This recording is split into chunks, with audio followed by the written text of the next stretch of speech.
तो जय हिंद दोस्तों। मेरा नाम है छोटू टोपर। आप लोग मुझे जानते होगे तो अच्छा है, नहीं जानते होगे तो भी अच्छा है। आज मैं बात करने वाला हूँ एक छात्र की ज़िंदगी के बारे में, पूरी उसकी लाइफ के बारे में, कि उसका जीरो से लेके उसकी सफलता तक का जो सफल मंत्र है वो कैसा होता है, उसका संघर्ष कैसा है, वो क्या क्या सोचता है, वो क्या क्या करता है, वो ऐसा क्यों करता है, उससे कहाँ गलती होती है। तो इन सब बातों के ऊपर बातें करते हैं।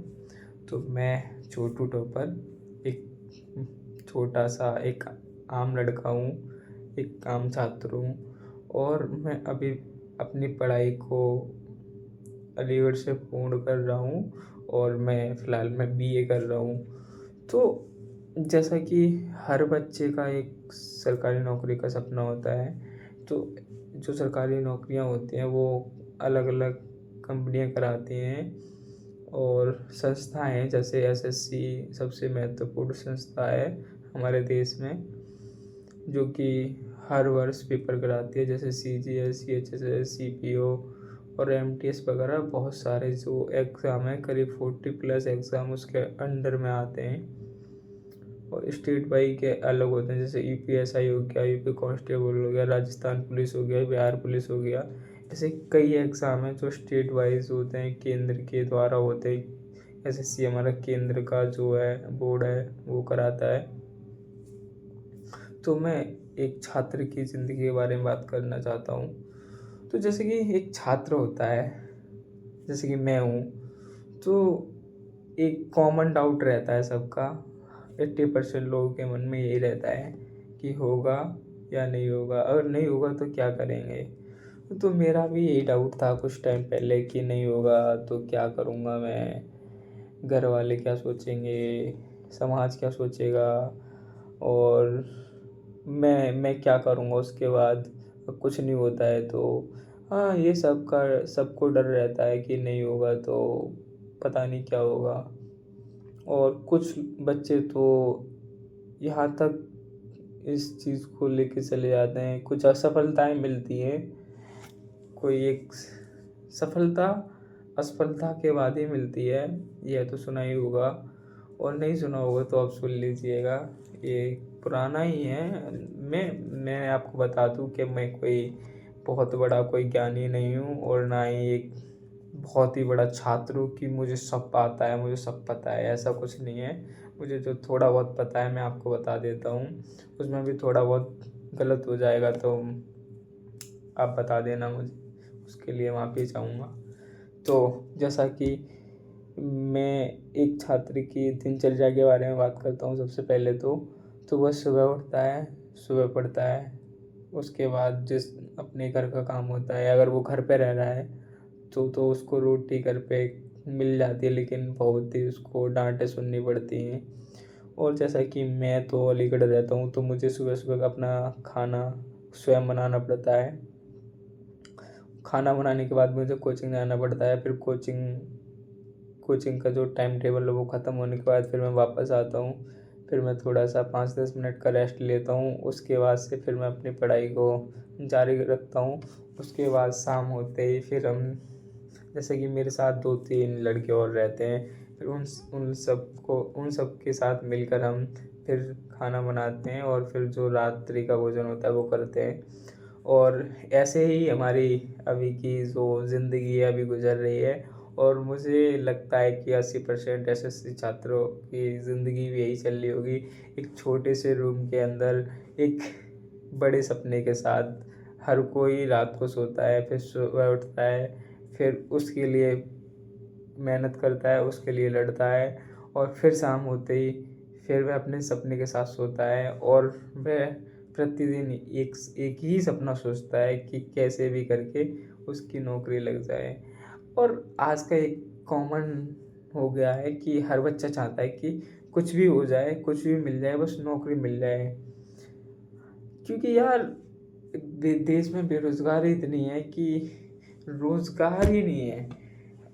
हर बंदा चाहता है कि उसको एक 30,000 तक की एक मिनिमम सैलरी वाली जॉब मिल जाए, जैसे कि एमटीएस वगैरह होता है, यूपी कांस्टेबल हो गया, दिल्ली कांस्टेबल हो गया, तो मिल जाए, फिलहाल में मिल जाए, उसके बाद अपनी तैयारी को वह जारी रखेगा। तो काफ़ी लोगों के ये डाउट थे, तो मैं उनको क्लियर किया। और जैसे कि उसका संघर्ष के बारे में बात करूँ तो मैं संघर्ष जैसे कि उसका होता है कि अरे यार आज नहीं, मतलब कुछ बच्चों का होता है कि भाई पैसे की दिक्कत आती है, फिर कुछ और भी बहुत सारी रिलेटेड प्रॉब्लम होती हैं। एक तो प्यार मोहब्बत की हो गई, तो वो तो कॉमनली है, काफ़ी मतलब 50% बच्चों के साथ होता है ऐसा कि उनको इसी उम्र में प्यार भी होता है। मतलब मुझे तो नहीं हुआ था, बट हुआ और नहीं हुआ, मतलब इस चीज़ को मैटर नहीं करता मैं अपने बारे में। तो मतलब कुछ लोगों का ये भी होता है, उससे भी उनको लड़ना पड़ता है। फिर समाज है, फिर समाज का भी देखना है उनको। समाज उनको बोलेगा अगर कुछ नहीं हुआ तो कि क्या कर रहा था तू 2 साल से 3 साल से, क्या कर रहा है। रिश्तेदार ताने मारेंगे। फिर फैमिली है, फिर फैमिली वाले बोलेंगे भाई क्या कर रहा है, कुछ करना है लाइफ में, कुछ करना है, घर में ये नहीं है वो नहीं है।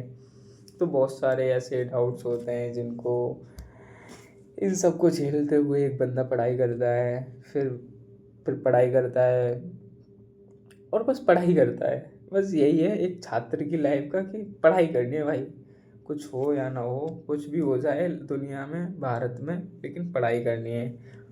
और पढ़ाई करनी है भाई, पढ़ाई तो करनी करनी है, यह तो है ही। मतलब थोड़ा बहुत कुछ हो जाए तो बुरा मत मानना, थोड़ी बहुत ओवर एक्टिंग हो जाए, मैं मतलब आपको लगे ऐसा कि ओवर एक्टिंग कर रहा है, ऐसा कुछ नहीं है। तो जैसे कि और एक और छात्र की लाइफ से एक रिलेटेड मुद्दा होता है। आज के टाइम पे दो चीज़ें हैं, एक ऑफलाइन एक ऑनलाइन।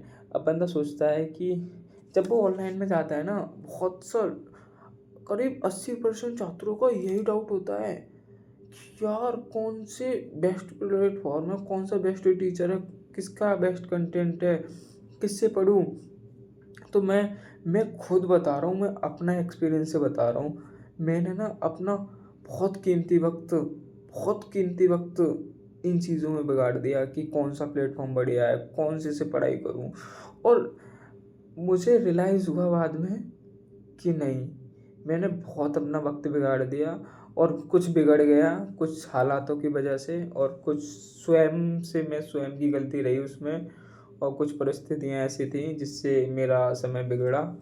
और लेकिन मैं उसको रिकवर कर लूँगा, उसकी कोई दिक्कत नहीं है। तो बच्चे का यह डाउट रहता है कि कौन से प्लेटफॉर्म से पढ़ें। भाई मैं बता दूं, बस 12th के बाद या 10th के बाद जिसको एसएससी जीडी देना है 10th के बाद दे सकता है। उसको 12th के बाद सीजीएल है, सीएचएसएल है, बहुत सारे एग्ज़ाम होते हैं। 10th के बाद एसएस जीडी दे सकता है, एमटीएस दे सकता है। तो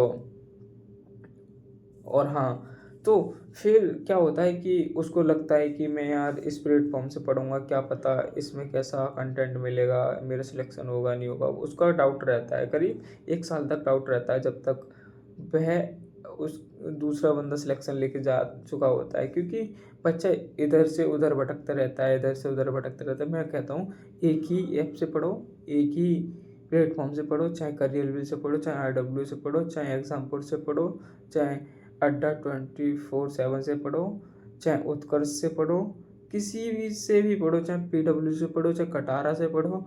और मैं बेस्ट बता दूँ तो ऑफलाइन कोचिंग है अलीगढ़ में, अगर तुम आसपास रहते हो कहीं तो ऑफलाइन ये देखो, कटारा एकेडमी। मैंने कटारा में एडमिशन ले रखा है, तो मैं तो कटारा में ऑफलाइन कर रहा हूँ। उससे बेस्ट कुछ नहीं है मेरे लिए, मैं मानता हूँ। लेकिन अगर कोई छात्र अफोर्ड नहीं कर सकता तो वो 500 रुपये का बैच ले RWA से, और अपनी तैयारी को एक किसी अगर घर में पढ़ सकता है तो घर से पढ़े, या लाइब्रेरी है नज़दीकी तो लाइब्रेरी पढ़े।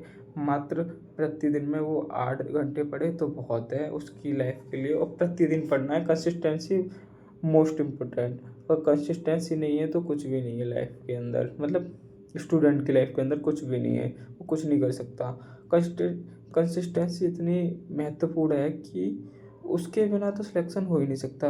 अगर ऐसा सोचता है कोई कि आज मैं 2 घंटे पढ़ लूँ, कल 4 घंटे पढ़ लूँ और आज मुझे मोटिवेशन मिल गया तो मैं आज 11 घंटा पढ़ूँगा या 12 घंटा पढ़ूँगा, तो ऐसा कुछ नहीं है, इससे कुछ नहीं होगा। 2-3 दिन चलेगा, उसके बाद रद्द हो जाएगा। मैं आपको एक बता दे रहा हूँ, मात्र दिन में 8 घंटा पढ़ना है, सही से पढ़ना है। और मैं एक और सबसे महत्वपूर्ण बात बता रहा हूँ कि बच्चा मॉक टेस्ट नहीं देता, सॉरी मेरे भाई लोग, बच्चा बोल दिया, सॉरी गलती। आप लोग मॉक टेस्ट नहीं देते, उससे डरते हो। मॉक टेस्ट आप अगर आपका सिलेबस हो जाता है, पहले सिलेबस को पूर्ण करो और हर वीक अपना जो सिलेबस हो जाता है उसका रिवाइज़ करो। हर संडे सैटरडे रिवाइज़ बहुत इंपॉर्टेंट है, क्योंकि पीछे की चीज़ें भूलते जाते हैं इंसान, तो फिर उनसे पढ़ने का कोई मतलब नहीं होता। और मैथ की बस प्रैक्टिस करनी है, ऐसा नहीं है कि बस क्लास के आगे बैठ के ऐसे देख रहे हैं, हाँ टीचर ने पढ़ा दिया ठीक है, समझ आ गया ठीक है, ऐसा नहीं करना।